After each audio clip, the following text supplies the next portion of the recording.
Yo, back with another video, man. It's the third one. You hear me? I'm trying to get them out. Oh, look, I done put y'all in the wrong spot. Let's move y'all back over. That y'all already know what's going on. Back with another reaction video. Back with another video. I don't know if I really want to call these reaction videos because it's just really me. This is what I watch on YouTube or whatever's on my homepage, what I click on, what I think is interesting. So, this we gonna watch this one, you hear me? And the video to this will be in the link below, you hear me? Welcome back to another episode of Warren Cali. In this episode, I'm going to detail the story of 6 Deuce Brims member, Daryl Bailey, a.k.a. Little Trigger.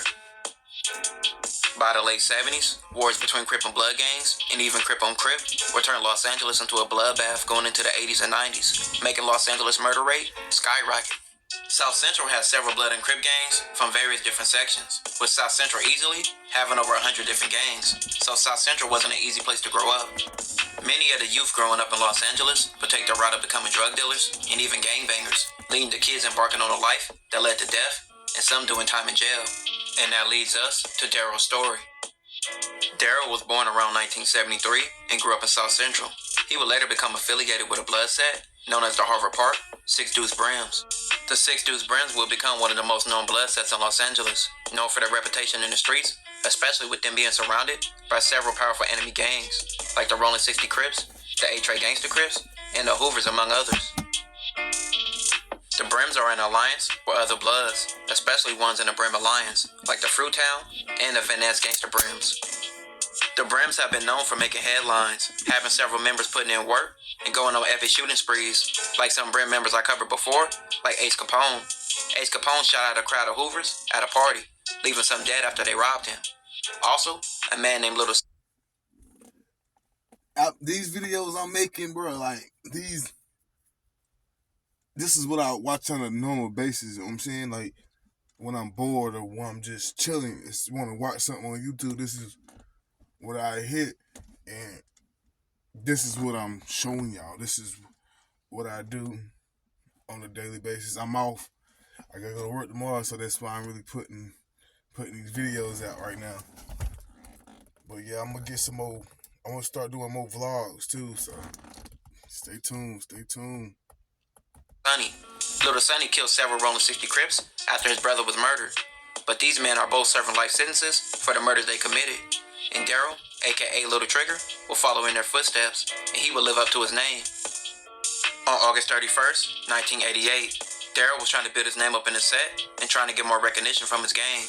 For Daryl, it was time to put in some work, so he would go through several areas his enemies would be.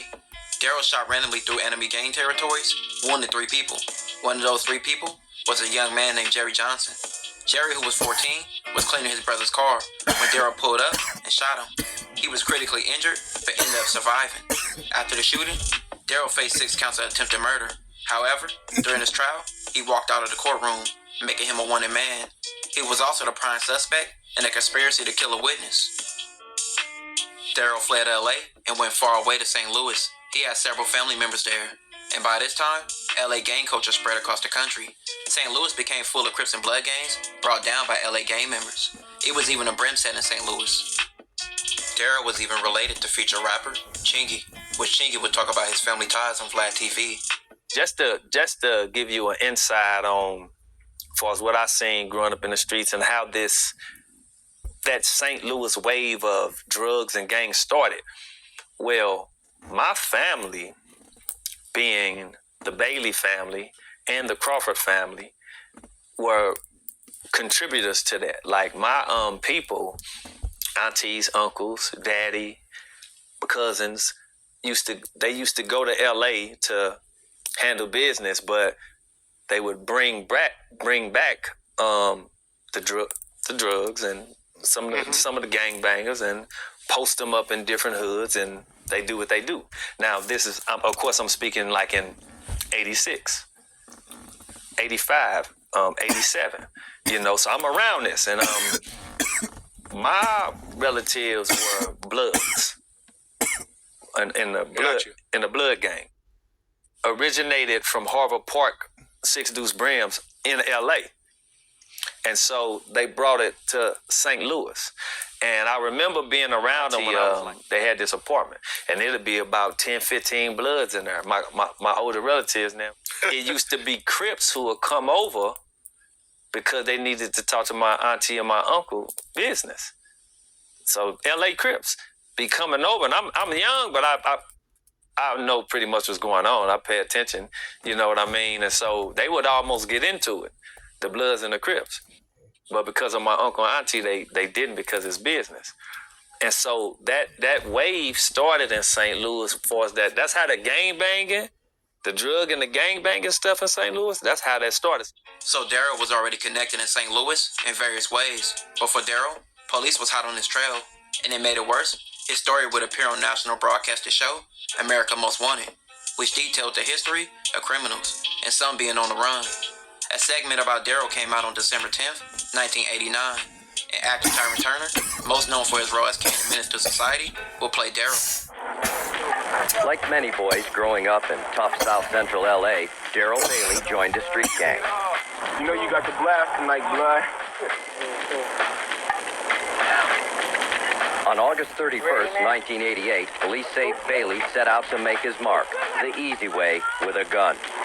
According to police, he rode through rival gang territory, at point stopping just long enough to gun down 14-year-old Jerry Huff as he cleaned his brother's car. After the rampage, Bailey faced 6 counts of attempted murder, but even before his trial was over, he walked out of the courtroom and disappeared. Police suspected Bailey had fled Los Angeles and headed for St. Louis, Missouri, where he had family. The America Most Wanted segment led to police getting several tips about Daryl's whereabouts. A gang task located Daryl to a house owned by his aunt. However, he fled before the police could catch him. Your tips gave confirmed sightings to a special anti-gang task force in St. Louis. They tracked Bailey to this suburban house owned by his aunt. But Bailey disappeared again, just hours before police arrived. On January 8th, 1990, police got a tip claiming Daryl was in a house in St. Louis. When police arrived, they found a suspect leaving the house and questioned him.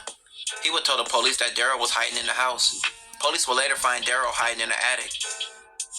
Daryl was arrested by 7 members of the Fugitive Apprehensive Strike Team in St. Louis. He was arrested in an area called Velda Village. St. Louis police will say that America Most Wanted was instrumental in the arrest of Daryl. Detectives said without their profile on Daryl, they would have not known that Daryl was a fugitive. They would go on to say he was known to us, and we were quickly able to pick up his trail. We developed several informants who knew Daryl and developed several good leads. The task force turned up the heat, and Monday, their work paid off. We got a tip earlier in the evening that he'd be at this location.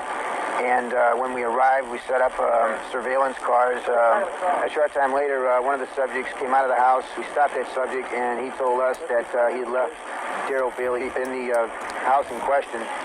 We discovered Daryl Bailey hiding in the attic of the house, and that's where we effected his arrest. Back in Los Angeles, Bailey's arrest was good news to shooting victim Jerry Huff and his mother. He said, they got it. I can go outside. I can have a little freedom now, knowing that he won't come around the corner and shoot me again. Tonight, Daryl Bailey is in the custody of St. Louis police awaiting extradition to California. Are you glad it's over? Yeah, but I'd rather have a lawyer. Right now, I'm just hoping that goes through. In all, your tips have now captured 91 fugitives. Daryl was extradited back to California, where he faced his charges of 6 attempted murders. At the age of 17, by this time, Daryl's whole life was thrown away for the streets. There's little information about the whereabouts of Daryl in his current day, but his situation was just a reflection of how crazy the 80s and 90s were. This will conclude this episode. If you haven't already, check out my previous episodes. Don't forget. Man, y'all already know what it is, man. Hit that subscribe button. And we about to keep these videos coming out, man. About to keep them coming. Might make a vlog tonight. Depends on how I feel.